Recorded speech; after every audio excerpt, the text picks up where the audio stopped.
elected jury sentencing in this case. The jury could have picked between 5 to 40 years on the murder charge, second-degree murder, and the 3 years was the only option on the final charge. They returned 3 years, of course, on the firearm charge, which is all they could have done. The murder charge, they returned a recommended sentence of 13 years. And so we knew, or we anticipated, in my experience, judges probably 99% of the time impose whatever the recommendation from the jury is. We expected that. That's the norm, and that's exactly what happened. It's difficult anytime there's a murder, obviously, and there was a murder. We've never hid from that. It's difficult because there's a loss of life, but it's also difficult because Joseph Cunningham is lost. He's got to, at this point, barring what comes down the road, he's got to spend 16 years in prison. So, we talked a little about his family. There've been some family issues that have happened while he's incarcerated. His daughter's going to graduate high school this coming up spring, and he's not going to be there for that. But it's also difficult because from our position, this is a self-defense case. It was a self-defense case. When it started, it's always been a self-defense case. Our story has never changed. I don't think Joseph Cunningham would be here today if he had not shot Mr. Hartless, and that's difficult.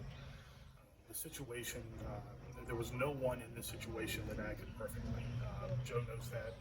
Anybody that looks at the case knows that. No one acted perfectly, so it's difficult when we have an imperfect situation with such a catastrophic result. So we just have, we have a death. We have significant incarceration for someone who has never been sentenced to a jail sentence before. When a citizen's put in a situation where they're probably either going to be killed or have to fire back, that's no fun to deal with. There's a lot on the line, and those things and many other things make it a very difficult situation for everyone involved. And Joe acted in self-defense. That's how I feel. I'm not the jury. I don't get to make that determination. I'm not the court. I don't get to determine that going forward. There's going to be a motion that we file to have that revisited, and then of course there's an appeals process. Joe felt like he had to act the way he did when it came to pulling the trigger, and I think that from the evidence that I saw, that he had a gun pointed at him when he did it, and he had been shot at. So it's one of those things where you hear the old saying, you're going to be carried by 6 or judged by 12, and I think that unfortunately that's a position Mr. Cunningham was put in. That's how he feels, and I agree with him. So many emotion and thoughts, but as I can speak, especially for my family too, we're very pleased. Do I wish that he would have got max 40 years? Absolutely, but I'm glad nothing was decreased and he got 16 years. Me and my uncle were very close, and it just devastates me to see what my family has gone through almost 2 years now, and it's just been nothing but a nightmare. He was one of the best people on this earth. He would always, give a helping hand, and just something so horrific that happened to him and that could have been prevented. So I'm just glad we got the justice today. He was hunted like an animal that night. There is no self-defense. He killed my uncle, and he deserves to get the time for that, the consequences. They were friends. They were hunting buddies. They knew each other a long time. He didn't want this to happen. He didn't want it to end like this. He was worried about his girls. He wanted custody of his girls, and he wanted to take care of them and provide for his family. That's evident throughout everything that he's done. So when he went up there that day, he was not going up there to kill Kevin Hartless. That was not what he wanted to do. He did not approach with a weapon, and he would want people to know that. He does not rejoice in any way, shape, or form in the fact that Mr. Hartless is dead. No one does.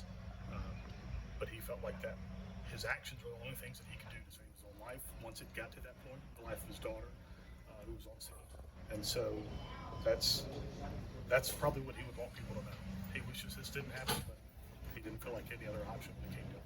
Kevin was one of the best people, and he had one of the biggest hearts. If anyone knew Kevin, he was always in the woods, hunting, fishing, and the amazing thing about Kevin was he would always he loved to take people and teach people, and he taught me. He had a boat, he had a bass boat he loved. He was always on that or in the woods. He's leaving behind a lot of people. He had a lot of friends, but he worked at Greif. He was friends with a lot of men down there. Like I said, we have a big family, so he's leaving, a big family. He had a daughter, nieces, nephews, cousins. My dad is his brother. Then they had a sister, and then my other. It's just been such a devastating thing, and everybody grieves every day. I mean, my grandparents, it's ruined their house. He lived with them, and you know, we talk about him every day. He comes up in conversation every day. There's not a day that doesn't go by that I don't think about him, or you know, like something. And it's very emotional. We'll say, like, thankfully through God too, like we've gone through this, and we got the justice, and I know that He's with us today.